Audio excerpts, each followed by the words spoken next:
All right. Welcome, everyone. Thanks for joining us today. This is a brand new offering that we've got. We're calling it a virtual workshop. We've made it a little bit shorter, kind of more focused, specific things that can be implemented in your shelter. My name is Lauren Revere. I'm the Director of Research and Programs here at Dogs Playing for Life. And with me is our founder and CEO, Amy Sadler. I've got just a few announcements for you, then I'll turn it over to Amy. So we are in webinar mode. We can't see you or hear you. Don't worry about accidentally turning on your mic or your camera. You can't do it. You've got the chat function available to you. So if you would like to introduce yourself in the chat, talk about what you're seeing, chat with your fellow attendees, that's what it's there for. For questions, please put those in the Q&A field. So I'll either type out an answer right there, or I'll tell you that I'll save it for Amy to answer at the end of the webinar. You will get the recording tomorrow along with your slides and videos. If you're watching after the fact and you have questions, feel free to just email those to me. Happy to answer those by email too.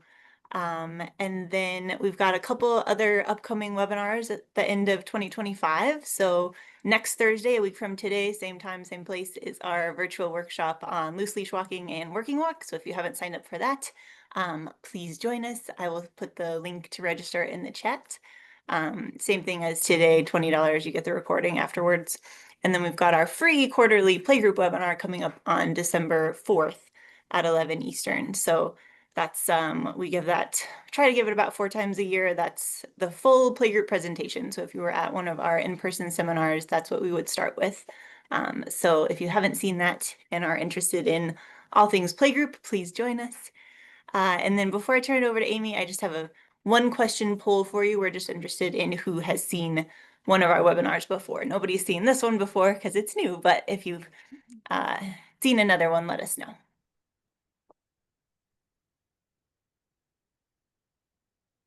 About half and half. Wow. That's cool.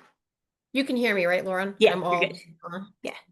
Okay, about 50-50. Okay, so it's interesting because that tells me how much I need to not go quickly over some of the content slides since we're at a 50-50. Yeah. All right, looks like that's about it. Thank you. Yeah. Okay, I'm going to end that poll. Perfect. Okay. All right, well, thank you for joining us, everyone. For those of you that have been to one of our other webinars, some of these slides, they're kind of these foundational slides that you've seen before, but because we have enough of the audience that hasn't been to one of our webinars, I can't really just scoot over them so quickly. So, but I really want to dig into the kennel routines and door routines. I've got 50, you're going to see 50 million videos. It'll be probably somewhat redundant, but they all have little tweaky pieces to them. So like always, we've got tons of video and want to be able to get to all of those because that's usually the most fun for everybody. And now are you kidding me? There we go. Oh, it went too fast. All right. So, oh, it went too fast. Excuse me. Generally speaking, as some of you know, when we do presentations, we don't follow the standard instructions to have very minimal words on the slides. The reason being is that we do create these so that they're a pretty authentic deliverable for you and a good study guide for after. So you will have access to this after the fact. So if you're the kind that's going to get distracted by all the words, just you can pay attention to me and you'll have this all to review later on. So this is basically just running through. I am tight on time because I put too much video in here, so I'm really not going to belabor these points. This is just the overview of what we're going to cover in this presentation. So we're just going to get to it. And basically, for those of you that do know us, Dogs Playing for Life, everything that drives us is trying to improve the experience for sheltered dogs while they're in our care, right? And so when I'm talking about kennel environments, if I talk about them as adverse conditions, please don't take offense or get hurt that I'm maybe criticizing your shelter. I just think we treat even our own shelter, our own facility, like when dogs need to live in kennel environments, those are considered adverse conditions to us, even if you've got one of the nicest shelters on the planet, right? So because basically being isolated and living in kennels can generally drive dogs crazy, right? They're not supposed to be isolated from one another. So we can see all kinds of things develop, especially as we're increasing our life saving across the country. We're finding that animals are end up staying with us a lot longer. We're all having wonky experiences pre, during, and post pandemic and how that's impacting our populations and most importantly, our placement opportunities. Some of us are finding that those have really slowed down, so the dogs are staying with us a lot longer. So that's really hard on the dogs to be sustained in kennels for a long period of time. So when we see them starting to deteriorate behaviorally, or if they just can't even cope with a kennel in the first place, we give them a lot of grace around that because we consider that it's too tough for most dogs to sustain through that. We're never going to be looking for excuses for dogs' bad behavior, but is there an explanation for why this dog is struggling in our care? Um, and we don't specifically focus on battery tests as far as behavior evaluations. We feel like we're learning about the dogs throughout their entire stay with us. And so I do have a link for you for the ASPCA's position statement about behavior evaluations. And so we just really encourage capturing information throughout the dog's stay with you. So these are just our foundational pieces that we want to get to before we dig into these routines of kennel routines and door routines.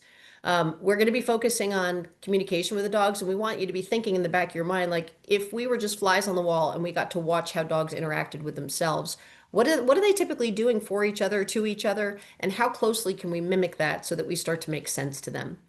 And are the dogs improving while they're with you, especially over a longer period of stay, or are they starting to deteriorate in your care? And if you find that you have the trend, I mean, it's going to happen to all of us, right? But what can you do in your programming? How can you change your systems and your policies and procedures to try to see the dogs trending so that they, at best, they can at least maintain with you? But if they're consistently deteriorating over time, that's an indicator for us that there's probably some new stuff that you can be implementing, right?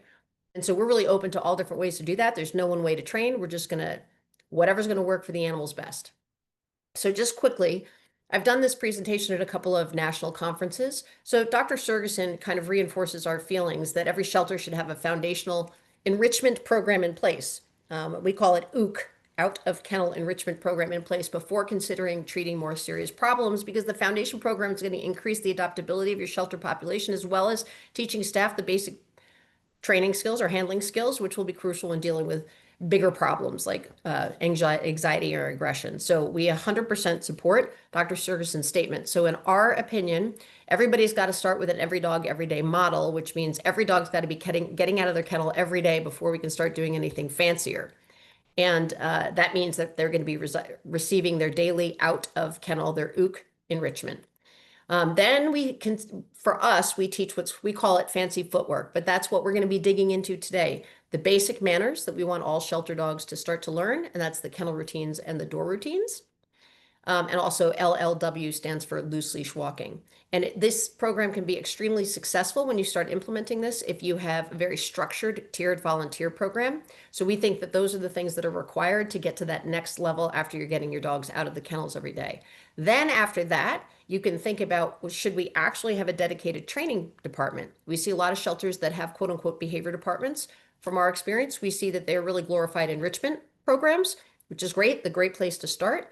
But to us, a behavior department should have a whole different level of criteria. Training comes before the advanced behavior modification. So for a training department, that means that you would have dedicated staff for those positions. And then AFU stands for adoption follow-up, because now that you're trying to treat dogs that have more problems, you're also going to support them once in their home. So you'll be able to provide that adoption follow-up support to make sure that you're on the right track. And not only is it working well for you in your shelter and your dogs are not deteriorating in care and you're at least maintaining them, if not, they're getting a lot better, then they're also holding it together when they go home. Once you've gotten all that into place, that is the time when you can start considering yourself ready for an advanced behavior program. And then some of you have heard this before, understanding the contextual difference between training dogs in adverse conditions and in a kennel environment versus how we train with dogs ideally in home settings, like your foster families and or for owned dogs, right? So I'm going to go over this really quickly. I consider the analogy that I use is thinking about medical care, right? So if I wanted to get the best possible medical care, I'm going to be going to a prestigious hospital. That's kind of the equivalent of a home or a foster environment. Those are the ideal conditions that we want our dogs in versus our shelter environment, which is like a war zone medic, and that's the triage model. This is a quick example that I'll show you of my son Cody getting a dog out of a kennel that we went to work with. This is pretty rough stuff.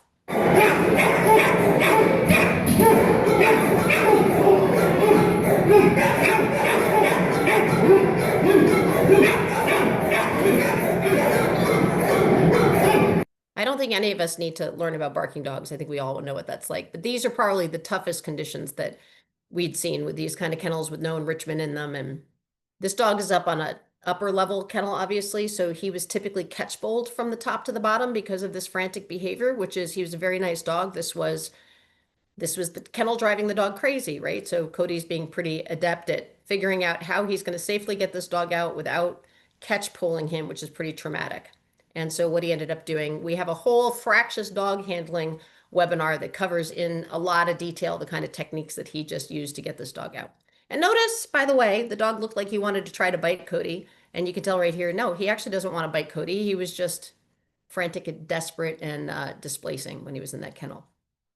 In a home environment, we can really focus on our relationship to be why our dogs can improve and progress. But in a shelter environment, I don't really want you to be relying upon your relationship to be the reason that the dogs are going to progress in their training, because we want them to generalize their skills to all people, learn that they're comfortable in the environment, not just that they're comfortable with us as individuals. When I was doing my private training stuff, I had to make sure that I could influence behavior immediately, give my clients some relief immediately, or else I wasn't going to be, they probably weren't going to call me back, right? Although when I'm in a shelter environment and I'm trying to kind of figure out what does this dog really need? What do I get to the bottom of? And how can I really help them? What's their worst case scenario? I want to make sure that I'm assessing their behavior without being the one that's influencing it right away, because I want to see who they are when somebody's not helping them properly. So we need to kind of separate ourselves from that when we're kind of initially starting to work with dogs in the shelter, because we need to know what we have to actually solve for in their worst case scenario. Time might not be that important in a home environment. If you've got a really dedicated foster that even if the dog is struggling, they're dedicated to staying with it, or an owner. That's very different than in the kennel environments. Again, that environment can be, they could be deteriorating faster than we can help them. So we really have to be efficient and effective in our approach and our techniques, because time is critical. Also, some of the shelters are reverting to having to euthanize for time and space. So we've got to get to it and be effective for them right away. And again, when in a foster environment, the performance is really measured by the person that's living with the dog. If they're happy with the dog's behavior, if they don't mind their dog on the couch, if they don't mind the dog sleeping in bed, clamoring all over them, great. But in the shelter environment, we want to prepare the dogs to be as appealing and adoptable for as many as possible. So we want to make sure we're teaching them good manners. And if we can't start to improve their behavior quickly enough, we might lose them, right? Ultimately. This other really funny difference is that in home environments, I don't mind people using more physical cues and gesturing for the dogs, because it's very easy for the dogs to understand. But in the shelter environment, and you're going to see a lot of demonstration of this, we're really focusing on using verbal cues and or environmental cues, kind of overtraining the dogs a little bit so that when they go home, it's a lot easier for them to do things, even though their environment has changed and their handlers have changed, right? So we're trying to give them skills that can generalize well. Generally speaking, we do come from the core concept of this is part of like human psych too. Sometimes we get trapped in feeling that, well, this dog is clearly fearful or beside themselves, so I have to help them feel better before I can expect anything from them. And we go with the premise that do better in order to feel better. So we flip that script. These are a couple of common misconceptions that I think drive people to feel like they want the dog to feel better in order to do better, right? We have this misconception that dogs need to remain below threshold in all stages of their training. And that's not necessarily true or accurate, and you won't get your best results if you're focused on that, right? So errorless learning and everything is good in the very initial stages, but it's not good in the real life proofing stages when your threshold gets blown in life. It happens to all of us, despite our best efforts. So the big thing is trying to teach these dogs how to manage themselves and respond appropriately, even when their thresholds get blown. And that's why these routines that we're going to show you are so helpful from a foundational perspective for that. So I'm actually going to show you a couple of examples here. This is little dog Kendra. She presents as pretty flighty and fearful, Okay. right? This is a strange student that's working with her. I'm actually going to mute this and walk you through it a little bit. So you can see that Kendra is a nervous, flighty dog. So these routines aren't going to change, like, her core temperament and who she is. But even though this is a total stranger going in with her, and you can tell she's nervous and a little bit afraid, she's still, because she has these skills built, she's still able to kind of do something, even though, sorry for the filming, right? She's being coached to take a little bit of pressure off and turn her side. So you can see Kendra's trying to work it out, but she's like, well, I know we're kind of supposed to do this thing. So she's able to hold it together. And it's very funny. You can see that the student is trying to be very sensitive to her and move very slowly and kind of creeping along. And it's funny that we don't understand that when we move like that, we actually look weird to the dogs. So it takes a while to be gentle, but kind of smooth and normal looking. But she's doing a great job following her coaching. And Kendra, despite the fact that the stranger came in and is nervous, is still able to at least get through some of this routine that she's been learning. And look at that. She's eating treats. And what we know is that if she's eating treats, she's not that stressed that we would consider her in distress, even though she looks like she's worried, right? So the whole point is this is Kendra is still expected to work, even though she doesn't feel totally psyched about it, but we're building her skills so that she can do it anyway. And I think she ends up taking that treat as she does. All right, I think this one's almost, I'm going to fast forward to the end of this one for you. And now this is just an example of Kendra with someone that she's familiar with. Again, you're going to see that she looks a little flighty, but she knows this routine. Is doing Kendra's kennel routine. Good girl.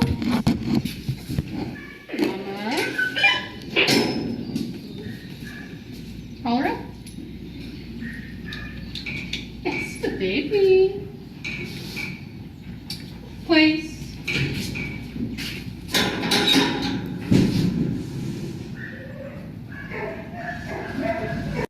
Now she's going to work through her. We're going to get into this in a lot of detail in more of the slides about how she's just reinforcing. She's still going to expect Kendra to stay on that place, even though she's like, wait, but I'm afraid.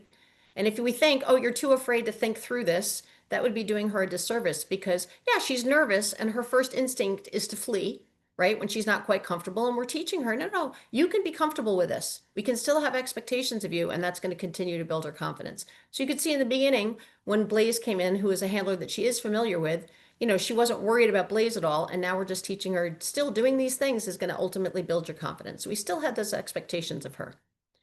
Okay. Creating corrections, any level of correction. We're afraid that any use of punishment and any correction is going to create a negative association with anything and everything in the world.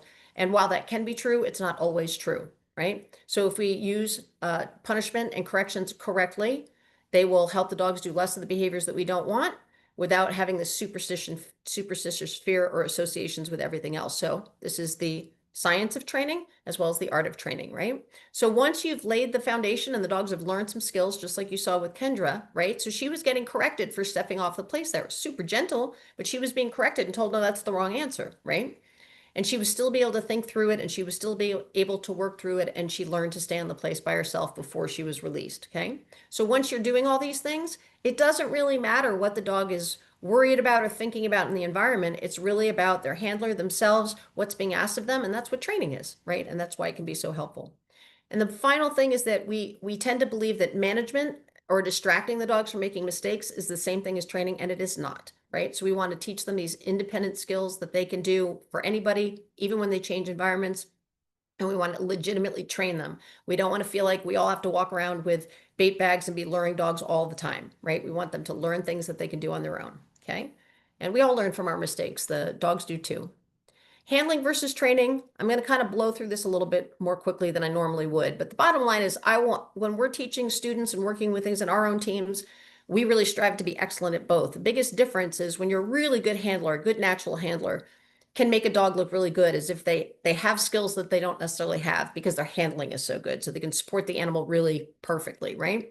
But when you're a really good handler and then you also understand how to clinically train things, and that teaches the dogs to do these things independently and on their own, those skills will generalize better. So we really want all of you to be excellent at both. And the truth of the matter is some of you are going to be better handlers than others.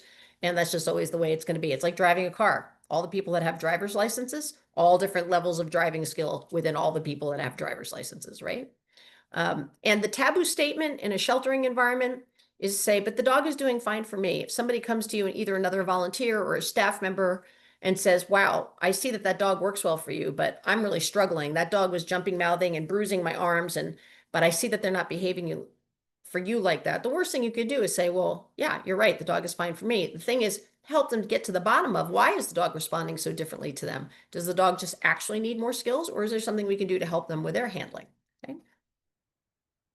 And I'm going to skip that video because you're going to see a gazillion versions of the same thing. And also, this is only an hour long, so I'm afraid I'm going to run out of time. So mindful orientation, our orientation, and this is my son Cody came up with this. He was thinking about, he said, think about a beam of energy, right? So if you're facing the dog front on, basically there's like a beam of energy pushing out of you, which is telling the dog to go away, especially if we're looming over them and standing over them, right? That's can be really scary for them. And they should want to move away from that. If we give them our side, though, that will tend to be like a beam of energy sucking them into us. It'll draw them in. This is a very subtle example of a change of orientation to take pressure off of this dog. This is Steve, one of our team members from Los Angeles. And these are really, come on, where's my cursor? These are really tough kennels on lots of dogs. We're not even doing any training. We're just trying to get them out every day. And so this dog came out of the cubby in the back and she was really afraid. So it was hard for him to get her slipped. When they come out of the back of the cubbies, you can see they're then within this hallway that's enclosed. So oftentimes we just let the dogs out instead of putting all this pressure of bending down and trying to force a leash on them. But she was fleeing a little bit and afraid. So he's trying to get the slip lead on her. And you can see how he changes from facing her to his side to take some pressure off of her.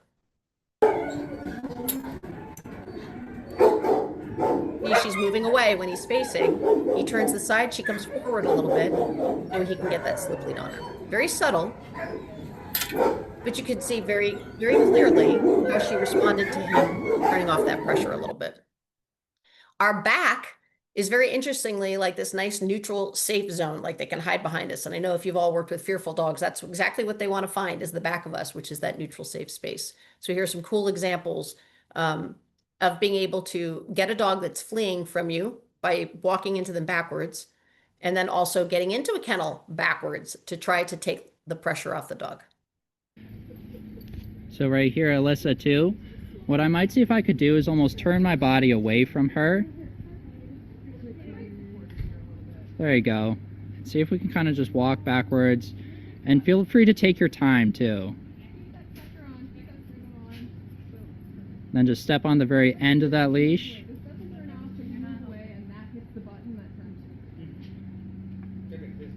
So interestingly, the little black dog was like, "You look like a weirdo. Why are you walking up like that?" And went to investigate. If she had probably paid attention and talked to that little black dog a little bit, she may have made her feel more comfortable. But notice she was able to get close to that little brown dog that was fleeing from her because she turned her back. And here's Cody entering the kennel. Listen to this dog's bark. It's a good indicator that this dog is very afraid, even though he was presenting originally like he wanted to eat Cody before if he came in.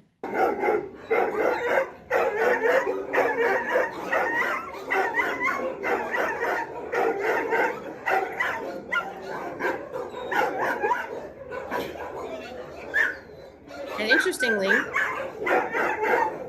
he did take that treat, right? So even though he's scared, so Cody just feels like going in and giving him his back is going to make him less defensive ultimately. Now, again, you have to feel comfortable going in. That's a pretty extreme example, but I just wanted to show you the skill of using your back as a neutral safe space.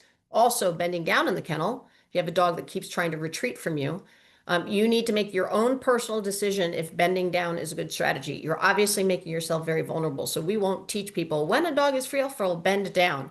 If you feel safe and bending down and giving them your side, yes, that probably will help them come forward. But you need to know that this dog is safe to do that with. Okay, maintaining leash pressure. If I could just wave a magic wand and make every single person that ever handles a dog not maintain a tight leash when they don't need it, that would be the one thing that I would do.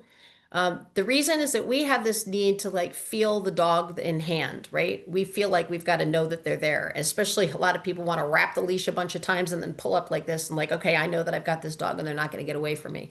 It's really not necessarily necessary. The dog is tethered to you. You don't have to feel them. I'm going to skip some of these videos for the sake of time. It's a very hard habit to break, but it is the habit to break. And if you think you have this bad habit, have somebody film you so you can watch yourself, and then that will help you learn not to do it by accident. To me, the sign of a master handler is somebody that I see keeps their leash soft. And it will deaden the dog to pressure. Like if we're trying to work with, if you feel some pressure on your collar at all, we want you to make an adjustment with that.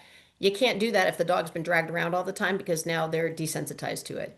It's just going to weaken or eliminate the value of the leash for you at all as any kind of a communication tool. And if they're sensitive, it's going to tell them that they are wrong all the time. And then ultimately can even create defense and make the dog come back at you and defend themselves. Okay, so mastering your leash technique.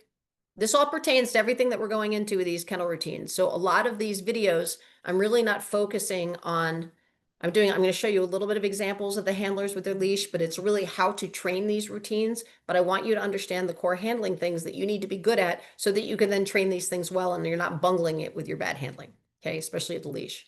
The function of the leash is that the dog is tethered to you and can't just run away from you. That's number one. The second function of the leash is to be a communication tool rather than dragging them around or being a steering wheel to make them go someplace. So this is a student. This is very common. I have her head cut off because I don't want to feel embarrassed that I have a bad handling video, but see how heavy she was. She wasn't just, I'm going to show you that again. She's not just tacking the dog with a leash to tell the dog, hey, you need to make an adjustment. She's actually trying to put the dog in the sit with the leash and really dragging her into that sit. So we want to kind of get away from that, okay? And then using that leash for reinforcement, not cueing the dog. And we're going to see tons of details about that. Keep that leash soft, no matter the length. Even in the photograph here, it's depicted beautifully. They're out in public. I think they're in a Walmart parking lot there, working the dogs off site. And they both have short leashes because the dogs are working for them. Kind of, they're going to be doing some obedience stuff. But notice that the clip drops and that the leash is soft. The dog is not feeling any pressure from that leash, even though it's a very short leash. So you've got to get good at that. Having the correct length for the circumstance, we're going to show you a couple of videos of that.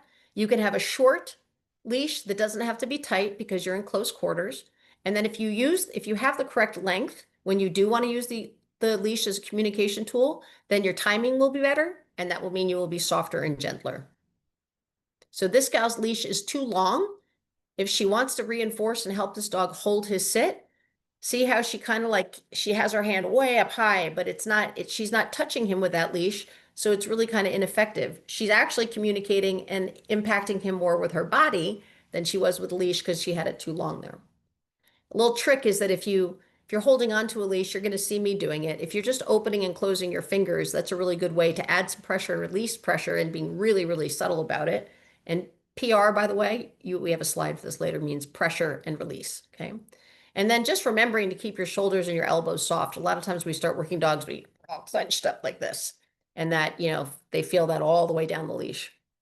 So I'm actually not going to show all of these videos, but I don't know how many of you have had any exposure to learning theory and the 4 quadrants of learning theory. When you hear the term positive reinforcement, which everyone's pretty familiar with nowadays, that's just one of these 4 quadrants. The color of these quadrants means that they have a relationship with one another. So if I want to get to negative punishment, they're going to be working hand in hand, the positive reinforcement and the negative punishment. And the negative reinforcement and positive punishment work hand in hand. So basically, if you want to take something away, you got to add something in the first place. But here's the bottom line with what this actually means. Positive and negative does not mean good or bad. These are scientific terms, not literal terms. Reinforcement and punishment also does not reflect good and bad. Positive and negative means applying something or withdrawing something. And reinforcement and punishment means if I'm going to reinforce you, it means I want more of that behavior. And if I punish you, that means I want less of that behavior. So having that all in mind, I'm going to show you tons and tons of examples of using these things. I'm going to have another version of these quadrants for each of these routines. And so we'll show you what techniques we're using and what quadrants they fall into. So here's just kind of a pictorial. I think in the other one I have a video. I forgot to find a video for this one. Let's say if I wanted a dog to hold a sit while I'm petting them, right? So if I wanted to use punishment, the negative punishment and the reinforcement that's positive, right?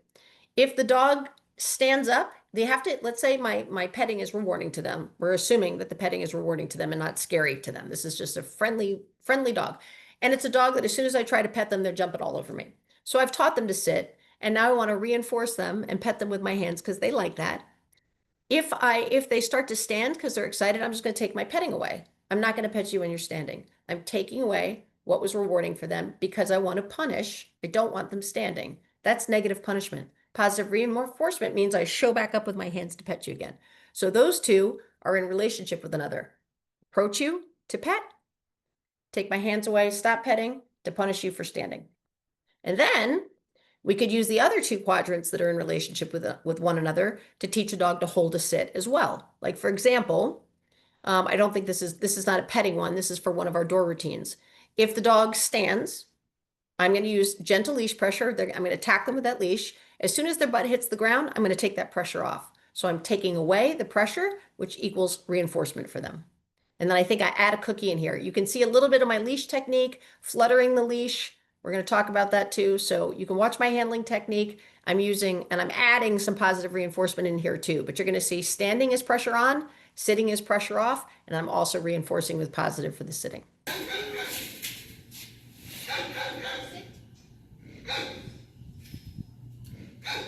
Oh, you were thinking about it. Oh, cute. Cute.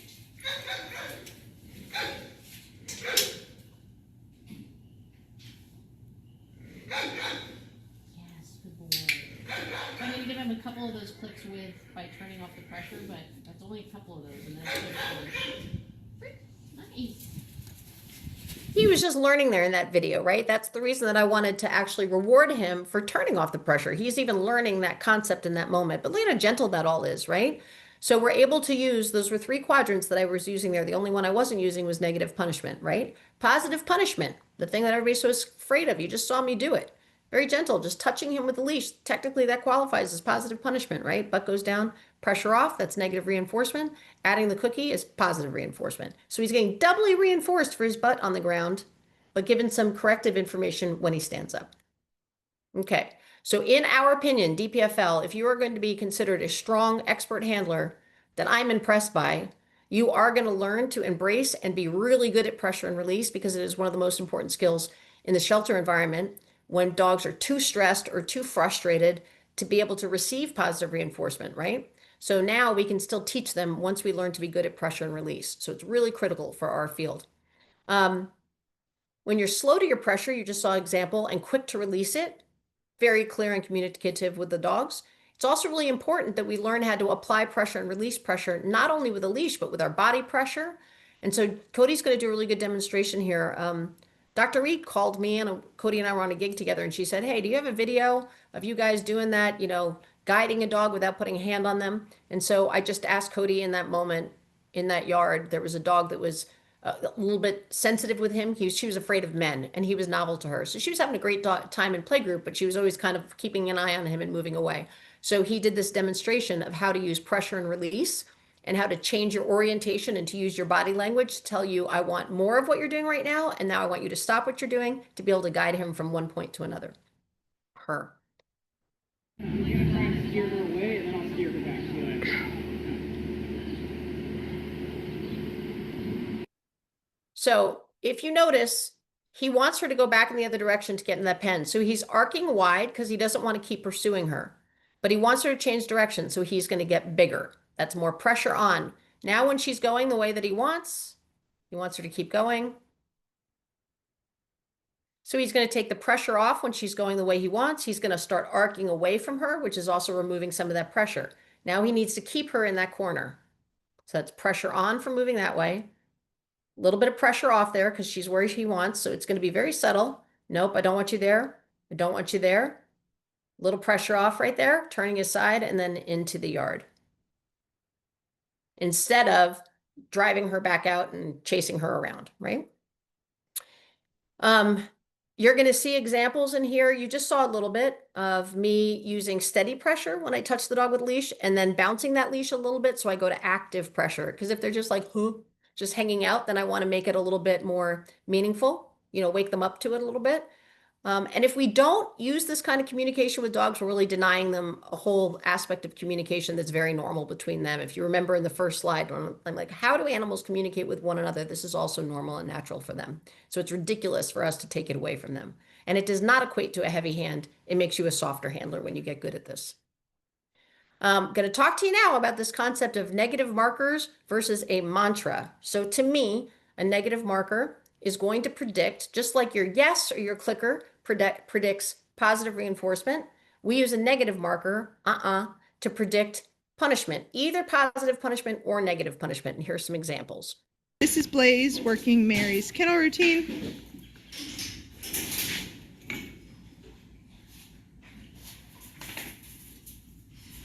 Place. Is the north side hallway clear? She's thinking about it. I'm here with Casey, but we're almost done. So she marked All her right, we're gonna go for a second attempt at Mary's kennel routine. Cool, thank you. Entering north side hallway with Kobe. Place. Is there a gun I can like to see? What is that? She's marking her because she knows well enough to go to that place board. She's just like, I'm going to act a little dumb at the moment. So she's negatively punishing her for not responding to the cue of showing up and going to your place when I ask you to, okay?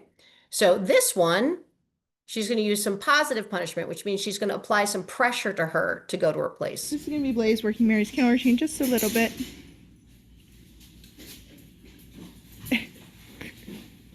Place. Heading through the lobby to the office. Place. Maybe point a little bit. Yes, nice. And then I'd find it, reset. Just a heads up, yo, Riot is ready, so I'm gonna run this down and go pick him up real quick.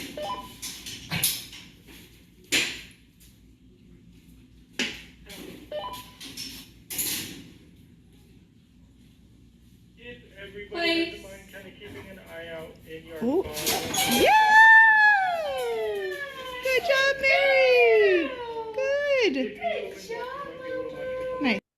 So both, that was the attempt at negative punishment and positive punishment. You standing there and staring at me and ignoring the place cue. Come on, you're past that. So I'm going to tell you that's not the right answer. So she got punished or corrected for that wrong answer. And look, that was pretty freaking gentle, right? When we mantra, and I don't have the best example of it throughout here because in this example, the student isn't doing as consistently. To me, a mantra is like the little bird on the dog's shoulder. Like when we're sitting there staring at them, when we've asked them for something, or if we've touched them with a leash and we're just waiting for them, hey, you need to make an adjustment, and they're kind of stuck, right? And we're going to start adding some pressure to help them, to support them.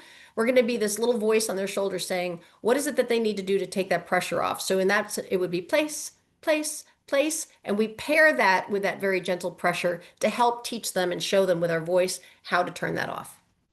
It is not the same as recommanding, and we're going to get into that. This is Allison doing Ranger's kennel routine level 3.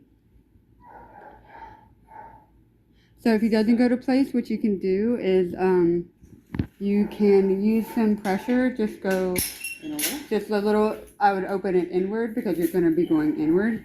And mantra place as you walk in. Place. Nice. Place. Place. Place. Perfect. Yeah. Okay, I gotta get cranking. We're way late. Considering your treat delivery, it's because I have so many videos.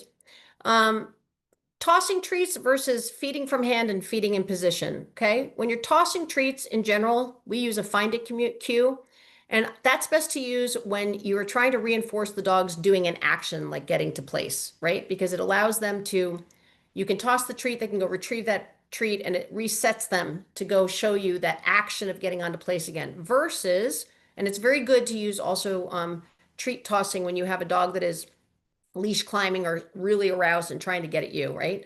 So you can toss that treat to get their attention down and low and away from you rather than jumping high and being potentially dangerous, right? Also, sometimes when you toss treats, if the dogs aren't that interested in them, it makes them a little bit more exciting and can add value to that reward because they can chase it, right?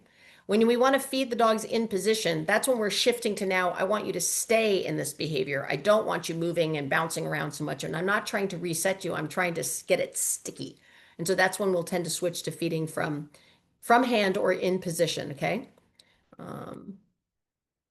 The focus of this slide, we kind of just talked to you about, well, reminding. The big point is reminding. We all know reinforcement, right? I want to tell the dog that that was a good choice you made, and now I'm going to verbally mark you, and that's your responsibility to mark and reward them and to apply reinforcement when they've done something well.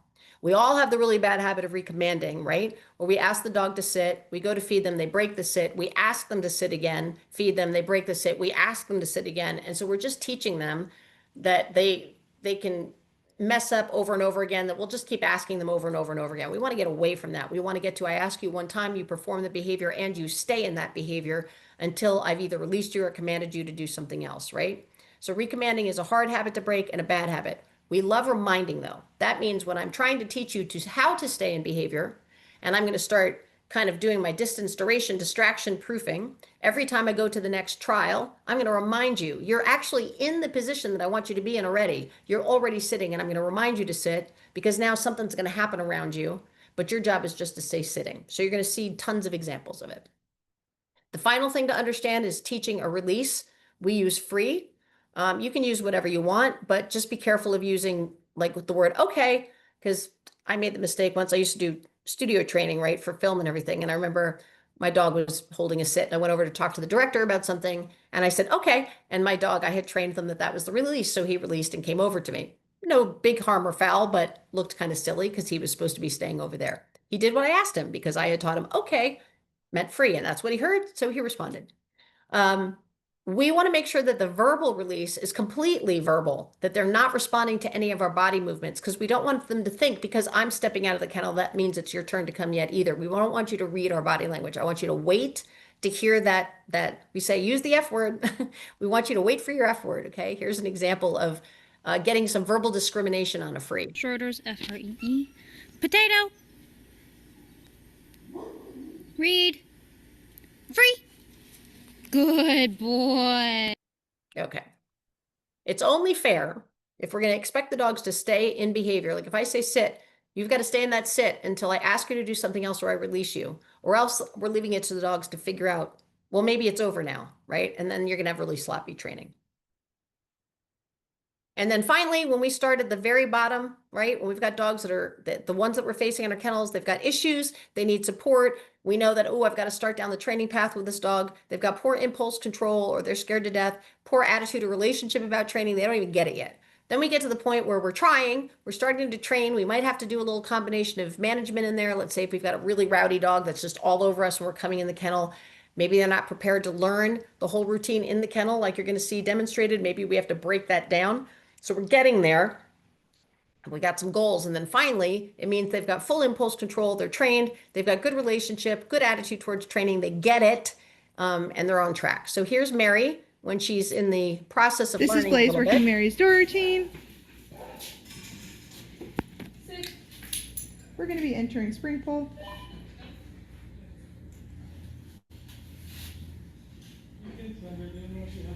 Sit. Good. Sit. Do you want to drive? Now you're going to see Blaze applying a lot of things that we've had slides about, right? She's doing the gentle touching of the leash. So she's going to go to a little active pressure there. I'm pretty sure she does. She's a little body pressure to help. When your butt is on the ground, we're good and we're going to proceed. She's not trying to hold her or restrain her in the sit with the leash, but she has the proper length and wants to have good timing so she can just barely touch her if she starts to stand, so she can be gentler. She's just going to keep persisting. No, that's not the picture. I want that door open. I'm going to reward you with a nice soft leash. You got to do it on your own. So she's teaching her right now and she's learning this process. Okay. And I'm going to fast forward through this because we're short on time. And now here's Mary doing a little bit better. Doing a kennel routine for. This is a student, somebody she's never met before. So now she's trained.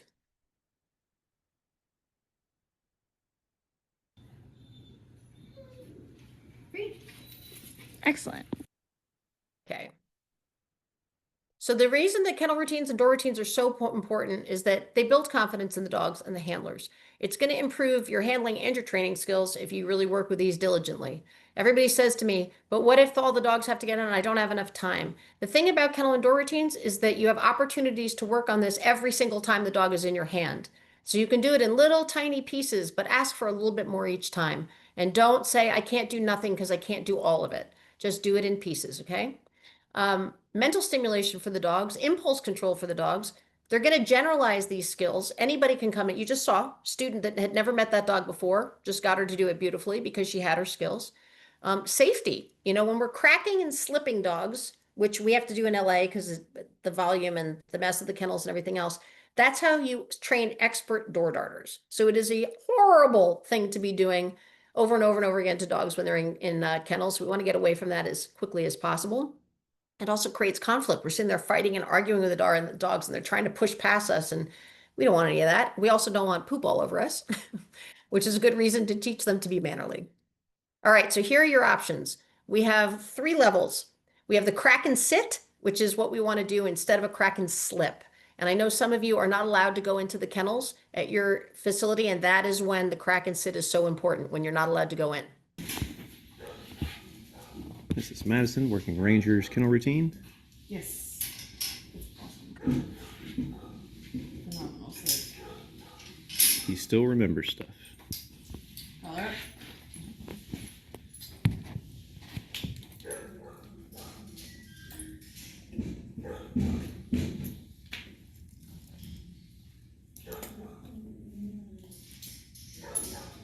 I'd try and keep a hand on that leash just to maintain some control in case he decides to break or. Nice. You're doing really well, dude. Yes. Awesome. You're so good. Free. Nice. I like working the body pressure too, like releasing that body pressure and letting them hold it.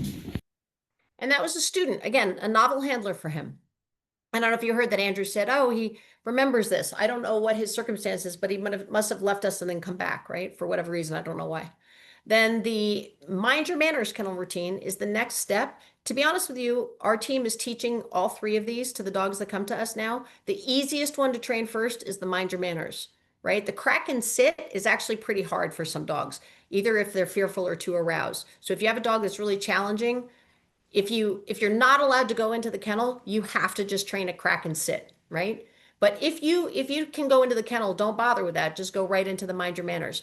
And if you can't go in the kennel, you're not gonna be able to do the Mind Your Manners first. But we think it's easiest to train Mind Your Manners first. Then crack and sit is a really good skill to have, and then the rock star is like the awesome one. So here's the Mind Your Manners. This means you can go into the kennel and you don't have place boards, but you can get the dog to hold a sit and be polite. This is going to be Allison working Nikita's kennel routine. So she's on 2, which means you'll ask her. You'll ask her for the SIT. Yes, find it, and then you'll enter as she gets her find it, and then you'll go in and you'll ask for it again. Oh, okay. Yes. All right. Sit. Yes. And you can find it, Find it. and then you can enter. Nice. You'll come back in and ask for that again. Just going to pause there. The reason that we add the find it is because if you felt like you could step into the kennel and your dog is either advanced enough and it's not going to put pressure on the dog when you enter that they're going to break the sit, we're just giving the dog permission to break the sit. They have to sit for you to come in, right? When they're trained. These are examples of finished ones. They have to sit to get you in. That's required. But then we're going to give them permission to break that sit so that we can come in and not come in and blow it and cause them to break, if that makes sense. Sit. Yes. Nice. Good girl. Now you can collar her. Collar up. Good Again, job. this is a student. You can mark It's your novel board to for this that. dog. And then yes. And now she will maintain that sit while you open the door. There you go, nice. You can even give her a reminder if you feel like she might struggle. Nice. That's that reminding example. Remind you to sit because I'm about to open the door, but you're still going to sit even though I'm opening the door. So I'm helping you to get this next trial right by reminding you, okay? When they're very trained, you don't need to remind them anymore, but we use that as a supportive step in training. And the Rockstar kennel routine is the final one. This is the one that we've trained for years and years and years. I've done it at every single shelter I've ever been at because we always had Kuranda beds in our kennels, right? So this one is having the dogs go to the Kuranda bed in order to get you in and then holding that position for the same whole routine. It's going to be Allison working Boris's kennel routine. And then remember, you can feed him when you go in there, right? Because he's holding place, so you want him to continue holding place while you enter. Boy.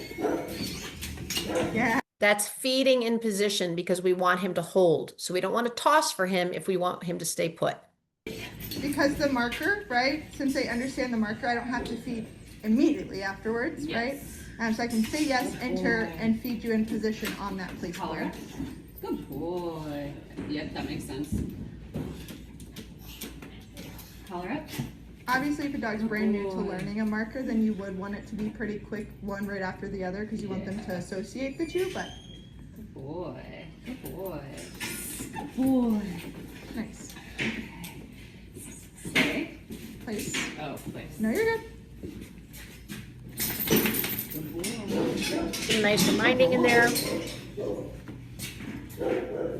Nice boy. Okay, so that's the example of the 3 kennel routines. Let's drill down a little bit more. Collar up. We started this maybe 2 years ago, that we just tell the dogs collar up before we are going to approach them to do anything around their neck, even when we're taking equipment off. We just are predicting for them, I'm coming for your neck, because it's very invasive to be handled around here. And a lot of dogs struggle with it. But man, we need all dogs to be able to be handled around and have collars put on them to have them be, you know, safely adopted, right? Because everybody wants to put a collar on and off, and everybody's going to end up grabbing a dog by the collar. So let's help them and get them conditioned to that, right? So I'm not going to go through all these bullet points. I'm just going to share videos. Here's a finished trained behavior. This dog used to be extremely defensive to handling, so this was very valuable to him so that he was comfortable with people handling him around the neck. Sorry. Collar up. So notice she's saying collar up. That's forward conditioning. Collar up. Yes. Good boy. Place. That's a reminder.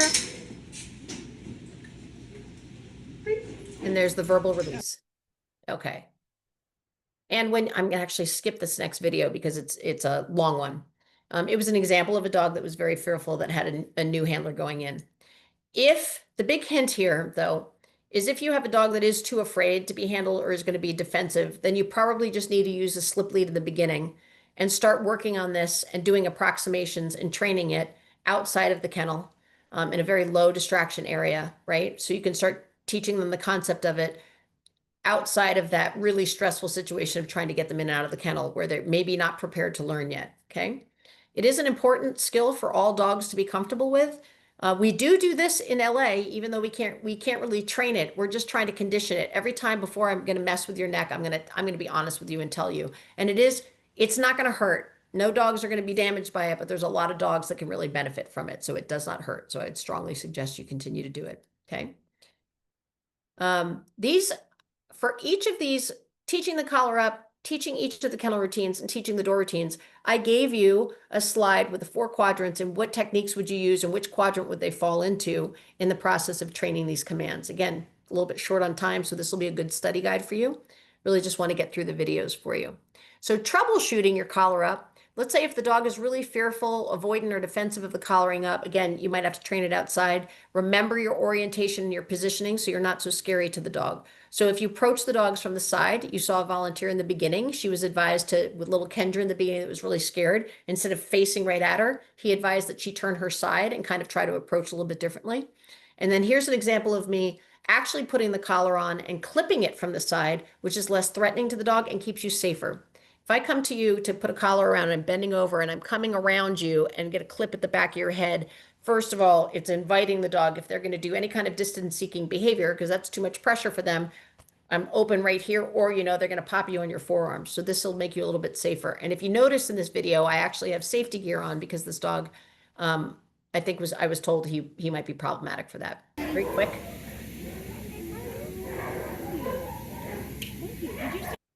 Okay, that's clipping from the side. Jam, by the way, jumpy and mouthy. It's a really common term that I've seen a lot of shelters using. The dog is aroused or jumpy and mouthy during the collar up. Face greeters, dogs that really love to get to your face to greet them, really struggle with this without jumping up. So you can consider having them on a drag line. I don't know if in your kennels, if that'd be safe. There's dogs here at our kennels at the Canine Center that we leave a drag line on them so we can just come in and step on it and immediately kind of block them. They self-correct for jumping, and then we can get to just reinforcing anything but the jumping up. And the same thing when we're going to the collaring. Maybe they're fine until we go to collar them, but they are like, "Whoa, can you get away from me?" Maybe not even like defensively, but just like, "Oh, that's too much," right? Think about using 2 collars, right? So they have maybe 1 collar already on them with a leash or a drag line on so that you can kind of try to keep them a little bit contained and still, and then you can practice with a 2nd collar just so that they learn that action. Here's an example of stepping on the leash for self-correcting. So this is a mind your manners routine.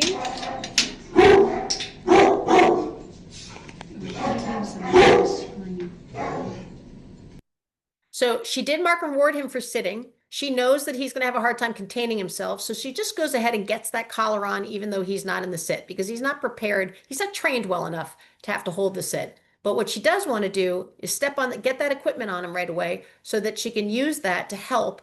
So she can be mark and rewarding more frequently because the leash is actually helping to correct him. So she has her hands free for all the marking and rewarding.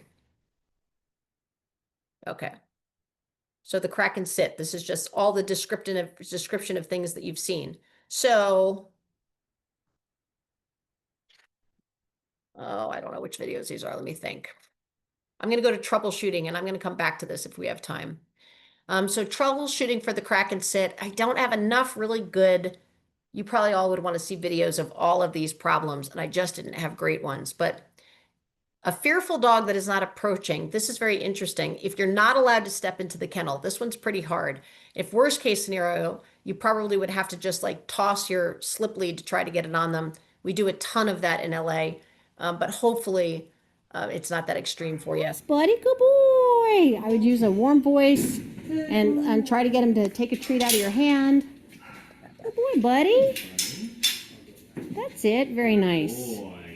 And then I would just tell him collar up and just get that stuff on him. I wouldn't try to get the sit yet or anything.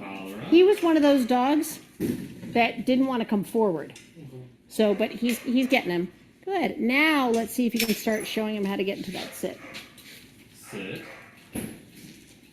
I would try to lure him with the food before you go to your pressure. Okay. Yes, good boy, good boy. So now you're just going to be marking and rewarding for him staying in that sit as you get out of that space. Sit. Yeah.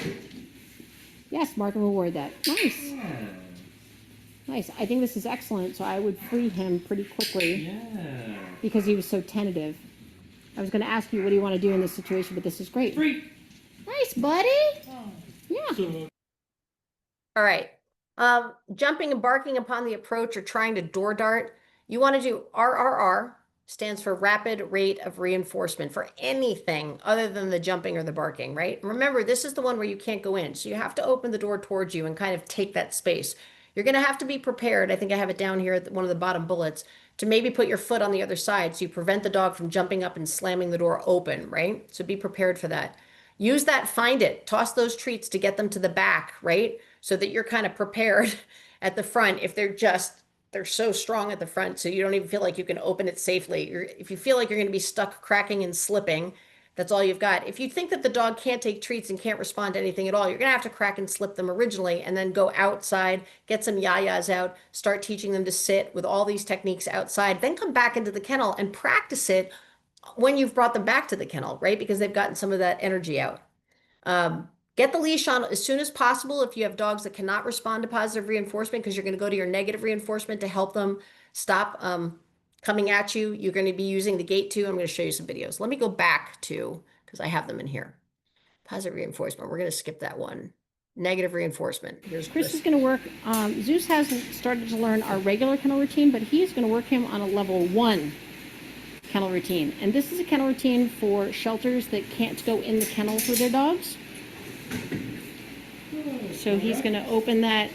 He's probably a little confused. So see how Chris is taking that space. And Zeus does know a sit. So he's going to ask him to hold the sit while he leashes and collars him, rather than going to place, which is what Zeus is accustomed to. So he's doing something novel with Zeus right now. a little active pressure. You see how even though he has some of this training previously, because it's a novel picture, he doesn't quite know what to do with it. And this is because technically Chris is not supposed to go in the kennel. Yes. And so now that he's got him leashed and collared, he can use not only his positive reinforcement, but negative reinforcement to show him to hold that sit, even though there's this nice big opening, right? Good boy. Free. Nice, buddy. Hi, buddy. Hi. Little handsome. Little handsome. Hi, buddy. Oh, I've never met Zeus before. Hi, nice guy. Okay. The one that I really want to show you here. Oh, this is using the gate. When the dogs, you can actually use the gate to be the initial thing that corrects them for just trying to come out because you've opened it. It's actually very critical that you use this step. This is Oakley with our behavior manager, Chris. And we're starting, we're doing different styles of kennel routines now because this is what shelters are experiencing. A lot of shelters cannot go in the kennel with their dogs, so we're training some of these dogs to do kennel routines when we won't be entering. Nice. And we're just going to have them be polite at the door while it's cracked, because this is what a lot of people have to contend with. Yeah, there you go. Nice.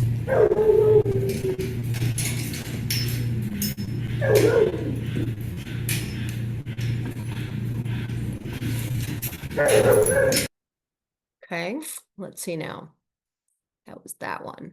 And here he's going through that again, but he's combining positive punishment and negative punishment. You can do if Oh, he's no, already it's a sitting dog, is sorry. remind him that he's sitting. See? Well, so like he didn't break it technically because you didn't cue it. Correct. But I was going to say remind him because now you're about to start moving. And so for me, when I use reminders when they're learning, it's like my way of saying, I know like in this picture right here, you know to sit, but I'm about to change the picture. So like remember to hold your sit, right?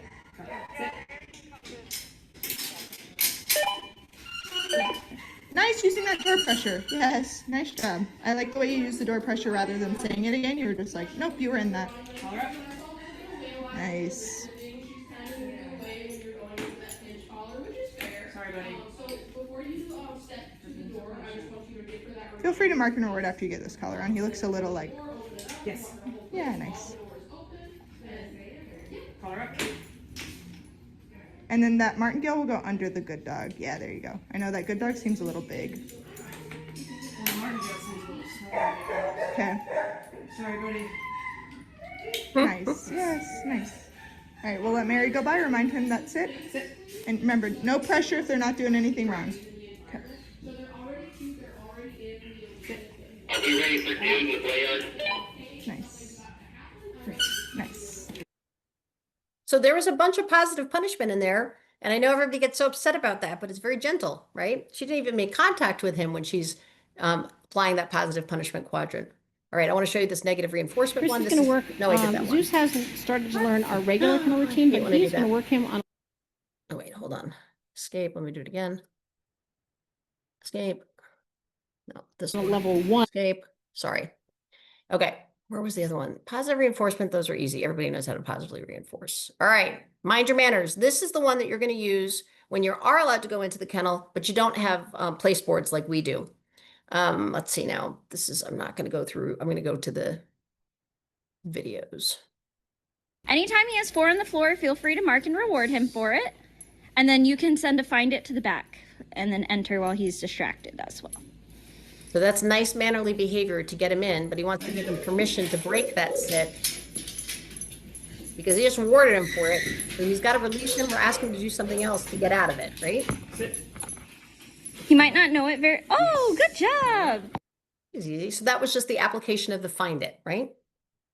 So let's go to these 4 quadrants. So we're going to use both positive reinforcement and negative reinforcement to help this dog. This is Chris working Christopher, and he's going to demo a level 2 teaching, introducing a dog to a level 2 kennel routine, which means that he can go in the kennel with this dog, but this dog would not normally, at their shelter, possibly have a coranda bed, so he's going to expect him to hold the sit instead. So he's testing there to see if he has a sit. Doesn't look like he has it, so he's going to help him get into that sit when he goes in. A little bit of luring and a little bit of body pressure to help the dog see the picture of getting into that sit. Good boy. Collar up. And that's a forward conditioning on that collar up behavior. And he's going to be marking and rewarding him for holding this sit position. So he's teaching him right now because he doesn't have that yet. So pressure on for butt up. Monitoring the sit command with the pressure to support him verbally back into the sit because the sit's the thing that's going to turn off that pressure. So he's using positive reinforcement and negative reinforcement to reinforce staying in that sit. So I know we have a coranda bed sitting right there, but a lot of people don't. So we're teaching the kennel routine just by holding a sit. Sit.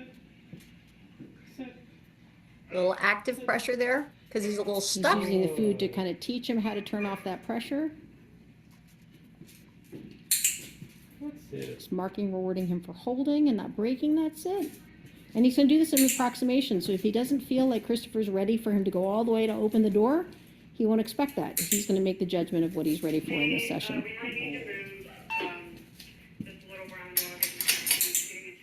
Good.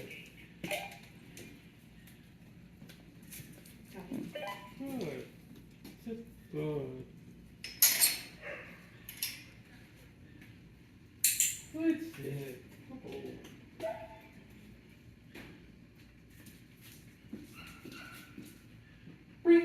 Nice. Good. And Chris did a great job. Hi, buddy. Just telling him free, not moving, seeing if he would release just on that verbal. Okay, so now on this one, we're going to use both positive punishment and negative punishment. This little jumpy mouthy dog, friendly jumpy mouthy. Good.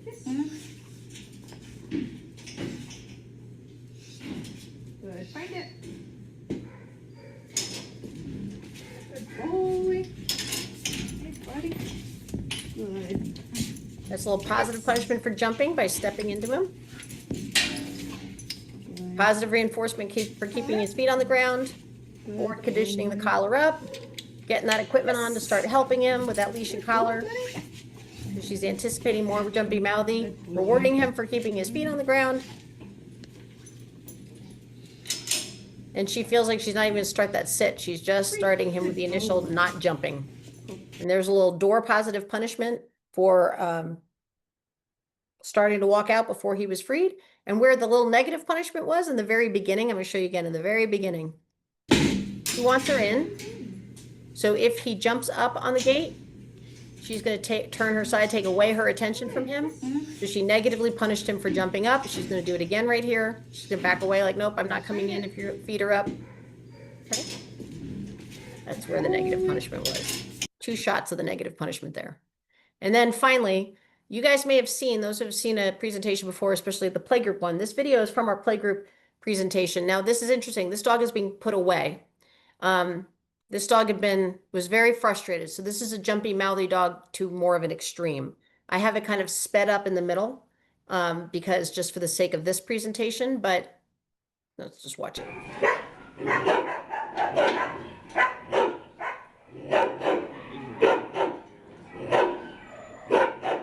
She's been told these dogs they're trying to work them positive only. So notice she's actually physically restraining him, which is not a positive, but she's trying to give him a toy and she's trying to do a version of corking with him to try to give him something else to do with his mouth.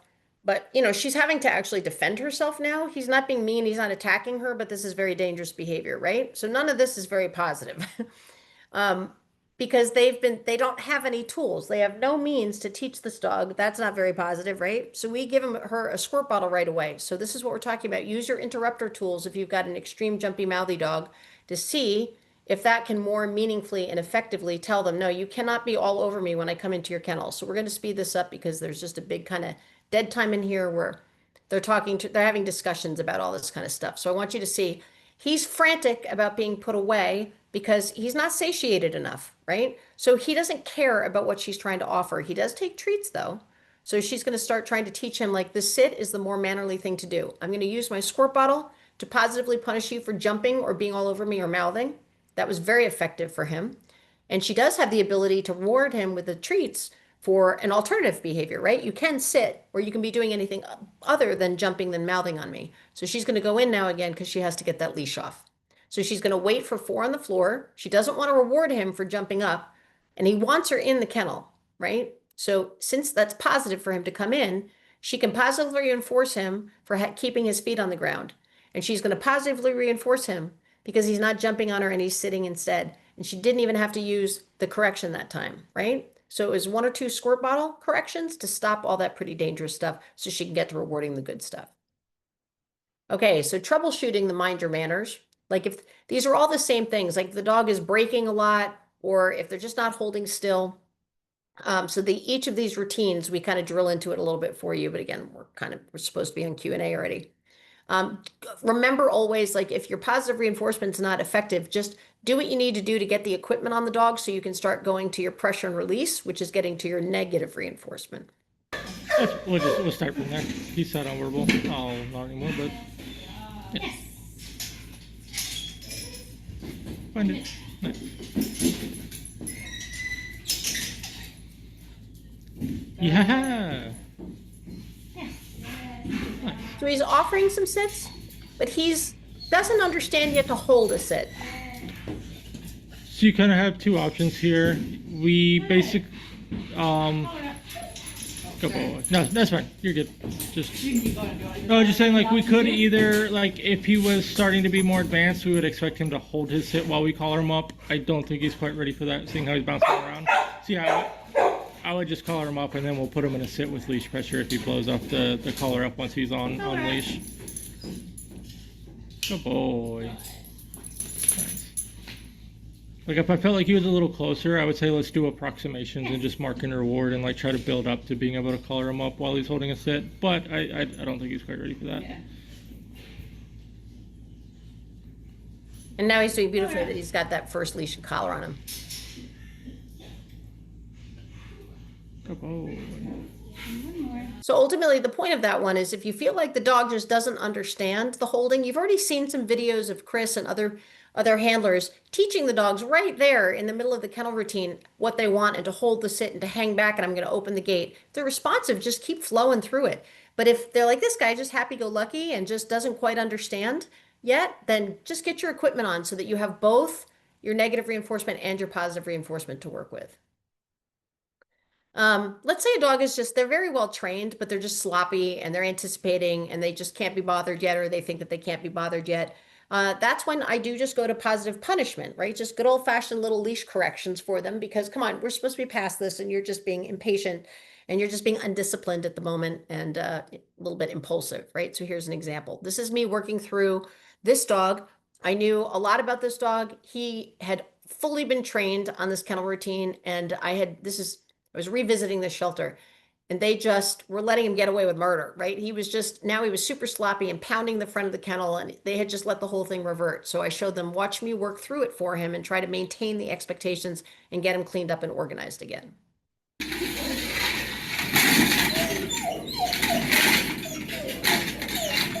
The other critical reason I'm going to tell you guys, because this dog, I put some significant pressure on him, or I give him some decent corrections, is because he was dog offensive, right? He would go after dogs. So if he got away from somebody on a leash, he was a big, heavy dog, and he was pushy, and he was strong, and he would take advantage of his handlers. He would size up his handlers and just bulldoze through them.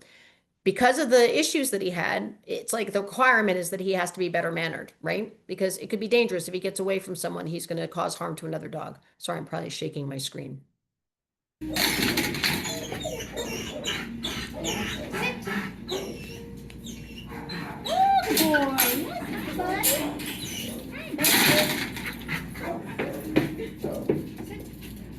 So I'm asking for the sit.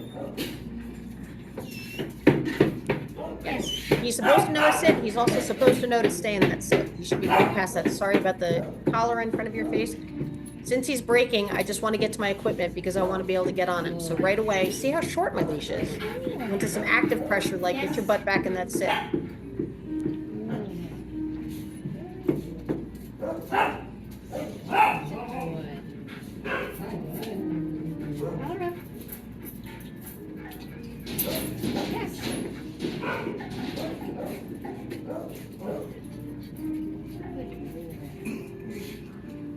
So I know his butt came up there, but I don't have the collar in hand. I'm going to finish what I'm doing and then go to that pinch collar to be a little bit more effective with like, no, dude, your butt needs to be on the ground. We're not proceeding with your butt off the ground.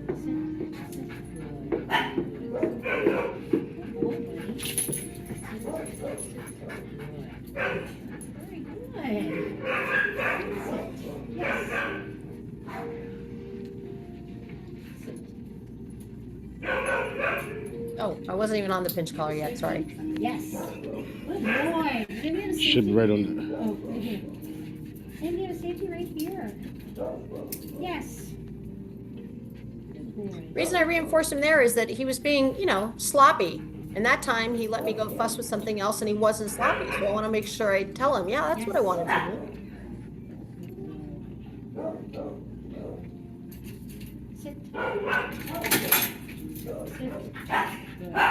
And notice that I'm not keeping him that sit. Yes.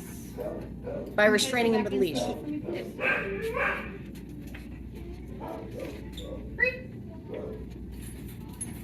Nice, buddy. Okay, you can watch these two doors too. Okay, and then what was that one? Get equipment. We've seen those versions of those. So finally, the rock star kennel routine is when here's what it looks like. You've already seen one, but here's like totally finished one, trained one. This is Simba's kennel routine. Environmental cues, so he knows when a person shows up and just stands there, he knows what he's supposed to do. Good.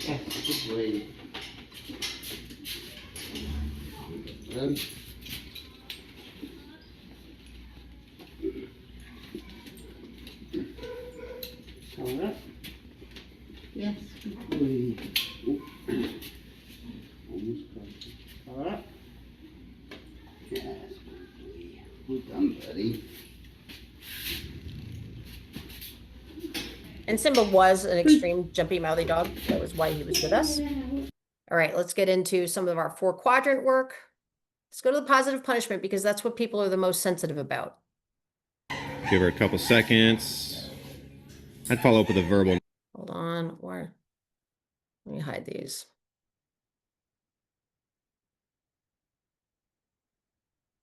That box should go away for you in a second. Place. Yes. And then step in and reward her on place. Nice. I feel like your tone was really good there. Like she heard that, went straight to place. And then before you get the leash on her, if she breaks place, I would just use body pressure to kind of keep her on there. And then if you need to, you can also use a rapid rate of reinforcement. Nice.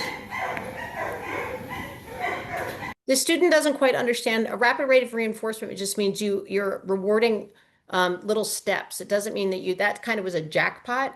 It just means that you're rewarding a lot of things quickly, not that you're giving them a lot of treats in a row. Now she's going to go to her body pressure. She's stepping off. She's punishing her for She's punishing her for stepping off there, right? Now, what's missing from there is that she was kind of really blocking her. What I would like to see is once the dog went back on place is for her to step back and yes, like I'm going to take that pressure off to reward you with that first and then add more treats again, okay? And here's some negative punishment. This is Daniel working Huffy's kennel routine. Place. Again, these are dogs that are supposed to be pretty finished and trained. Place. So working through their boo-boos.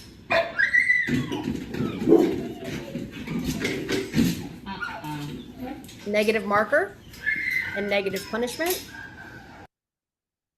for breaking that place when I went in. And then he follows through the whole thing, but I was just trying to isolate that one example. So here's a couple of troubleshooting. Typical thing, these are all the same problems, like when the dog is breaking place, when the dog is vocalizing, spinning, or extremely jumpy and mouthy. Biggest thing I want, these are a little bit long. I'm going to be hogging all of our Q&A. I'm happy to stay on a little bit later for more Q&A, and I apologize that I've got more video than I thought. So again, this is a pretty extreme jumpy and mouthy dog. Barking too. This is Amy. And the spitting. Getting Zoe. What I want, you guys can hear how she's constantly barking. This is when she's pretty new with us. So the biggest thing that I want you to notice about my handling is I'm not arguing with her a lot and I'm not trying to become confrontational. Yes, there are times when you have a rowdy dog, you can just kind of get on them quickly in the beginning and they're going to settle down. I don't like starting there with our shelter dogs because a lot of times they just have so much pent up energy and frustration. I don't think it's fair.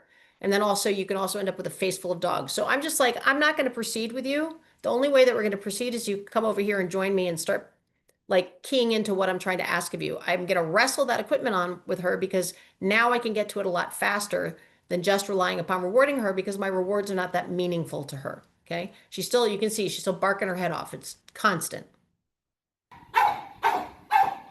So she's got some, I'm just going to wait her out. It's not going to get you anywhere. Try to mark her for not barking for a second. Even the way she's taking the treat, she's like, I'll take it, but I really don't, that's not what she wants. She wants to get out. So for me, if you want to proceed, you have to start trying for me. So the whole point of that was just to show that I wasn't arguing with her and trying to get combative with her. Here's her later on, finished. Or better, she's not finished yet. I would like all of her spinning to be eliminated, but what is much better is that she's quiet. There's some negative punishment for breaking. Mute this. Okay. He's entering, which is positively reinforcing for her because that equates to getting out. Now that he's already all the way in there, he's going to go to positive punishment with body pressure when you're off the place. He does take a little pressure off there. It's pretty slight. She's being calm for her equipment, which is amazing. She does one little spin in here, which ultimately we would extinguish that completely, but it's so much better right there. Ideally, he could have maybe blocked her with that leash or given her a light bump, like don't spin. Stay with me.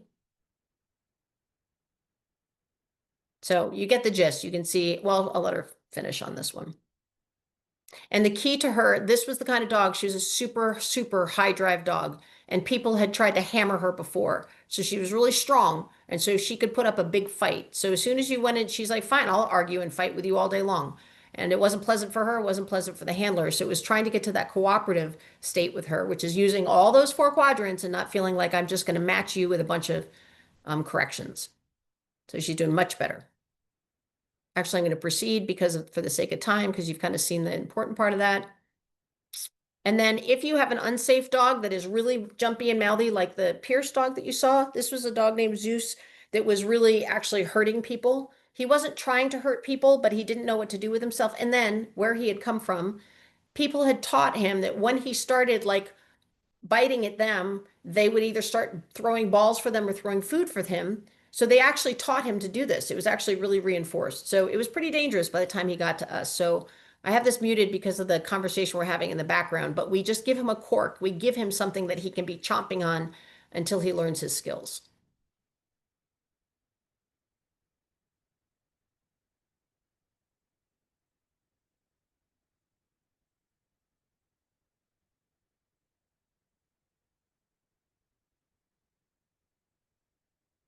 So she's got a tennis ball with her, you'll see. And watch how he's chomping on it.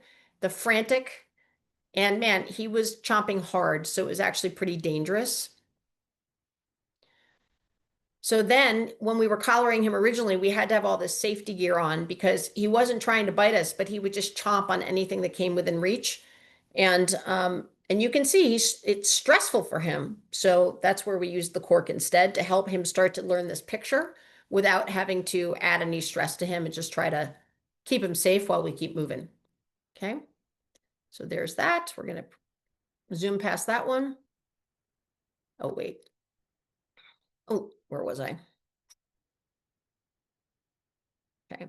These are all just more details. Again, you'll have the ability to read all these. These are like step-by-step instructions, which you can read those on your own. And it'll make obvious sense to you most likely, but I just wanted to get the videos for you. Typical, just general kennel routine flub ups is if you do not feel safe, if the dog is making you nervous, trust your gut, please. I'm finding that the dogs in the shelters that we're working with, right? We go to, I mean, the dogs are really pent up and really frustrated. And I feel like it's just more dangerous now than it used to be, I think, in a lot of shelters. So please be mindful of that. Don't get yourself hurt in the name of trying to help them. Avoid being confrontational. I just talked about that. Here's another example of a dog that's in safety gear, and you'll watch how neutral Kylie is. We're going to try to get to doing what you can do in increments. You just saw the starting of Zoe and then where she ended up. And this is a little bit of showing you the in-between and how you can keep yourself safe and be trying to teach them what to do in the interim. Kylie working Rock's kennel routine. Again, this dog isn't trying to be mean. And so he's got some spooky stuff going on in here. I think somebody had really hammered him at some point before. And so he could get really defensive at certain times. He wanted to be this really happy, friendly guy. I would have liked to have seen Kylie step back there, by the way, to negatively punish him jumping up. Just missed that one opportunity. She's going to do a find it to get him off that door so she can come in. Notice that she's got Kevlar pants on and gloves because this guy was very chompy. Now, what's interesting about him is he's doing pretty well and he's taking food pretty well. But when she does get the equipment on, hopefully that's a little bit of gentle positive punishment. Like I'm going to turn into you and bump you off of me if you're jumping on me. Notice she's not following him and chasing him. She's just, when he arrives again, she's going to start marking and rewarding him. It's another thing. People try to chase the dogs all over the kennel. Just kind of hang out back there if you've got a Coran to bed and just wait for them to show up and reward that. Again, she's just trying to, no, I'm not going to proceed with you. It's kind of a combo of positive punishment and negative reinforcement. He's going to start getting frustrated and now he's going to start getting really pinchy. If she starts to just try to go to food, that's bribery to try to get him to stop. If she feels unsafe enough, she could toss some treats away from her to get him off of her and then try to escape the kennel, but she's got all the safety gear. So she's trying not to do that. She's trying to get through to get through it with integrity. But the key to this one, now look he's not a mean dog, but this is a big problem. But watch how he changes when she gets the collar on him. I think bribery is another big concept that I should be talking about in this. Sorry, I missed that. Bribery does not help. And that's when you're just using food to try to get the dog to do something else, but you're not really teaching them with the food. So now that she's got this on and she tries to feed him, I don't know if you guys could see his demeanor has changed a little bit because he's prepared, I think, to defend himself because a leash has been put on him. She let him go and get that treat. She just told him find it to give him permission to go get it. But look at the difference in him. He's a little bit of a spooky guy, this one. Okay, so that's, I want you guys to just see the safety gear and the point of that because I think we're out of time, basically. Be very sensitive about your leash and body pressure and your positioning for your fearful dogs, right? But don't be afraid to hold those fearful dogs to expectations. You're going to have a bunch of videos in here that I didn't have time to show you. This is a dog that I'm just going to show it to you quickly because I can't stand it. She presents. This is Caitlin taking out Betty. As if she's oh, miserable. Good girl. All that yawning. She's obviously You're super so stressed. sneaky. This is a student going in for her. She can be super gentle, but she ends up softening up. And so she presents as if she's miserable, but we're not going to leave her there. We're going to still keep teaching her because we want her to do better, to feel better. So it's a little bit more of that example. You can watch the whole video by yourselves. For your manage your minors kennel routine and your rock star kennel routine, you want to make sure that you're not opening the gate towards you because that does invite the dog to come towards you. That's appropriate for your crack and sit, or if you had to crack and slip a dog, right? So we always go in. So we're yielding the dogs. We want them to concede that space and allow us to come in and to be mannerly. Because we don't want to promote them wanting to escape. Don't allow the dog to exit the kennel until you've released them. If they're so rowdy and you can't even teach them anything, just say the word free before you go. That's called forward conditioning, right? But don't let them walk through that door without freeing them. Make sure that you're not building their frustration. So to work them in increments, maybe even work them outside. Maybe you don't have a dog that you can start training in the kennel. So you just get them out, Yaya's out, start teaching it in some outdoor pen. If you don't have outdoor pens, you can't just teach them on leash some. Come back to the kennel after you've exhausted them. And then they're probably going to be much more biddable and responsive to training.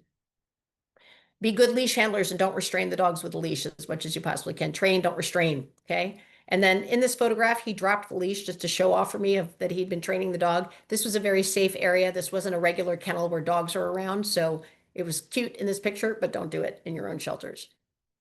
Oh, I didn't even get to door routines. Yikes. I totally forgot. I didn't time myself well at all. Let me show you what a good proper door routine looks like.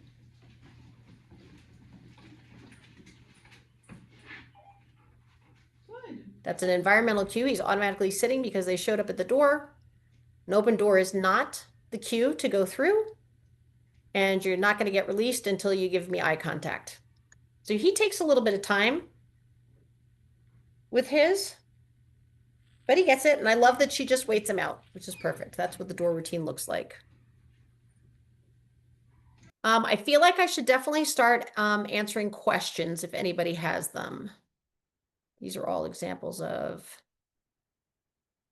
It's all fine. We've got same examples of the four quadrants for your door routines. Not food motivated. Okay, let me just show you this one. What's this one? Oh, very important. Correct him for not doing it. Okay, this is very important. That was Mr. Sam. This is the big old pushy guy that if there was a dog on the other side of that door and he thought, oh, I see that dog, I'm going to break and go get him. He was dead serious in a big tank. So you're going to see me giving him a proper correction because he knows better. Correct him for not doing it environmentally. I'm just going to wait to reinforce that when it happens. He also should be sitting Punish him for environmentally. not sitting on his own. Sit. Oh yes, and I like for him that was a nice clean fast. Good sit.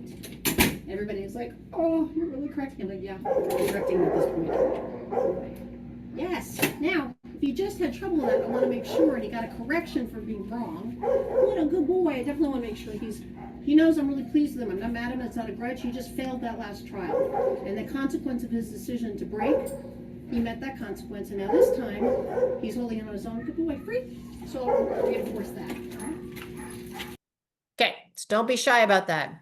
Always go to your negative reinforcement if positive reinforcement is not meaningful for the dog.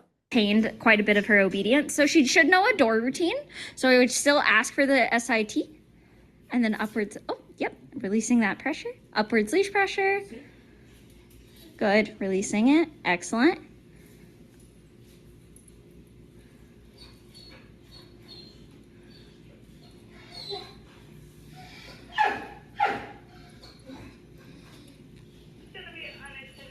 Upwards. Perfect. Excellent. Okay, don't be shy about that. If you've got fearful dogs, remember, hold them to expectations. You can train with negative reinforcement as well as you can train with positive reinforcement. All right.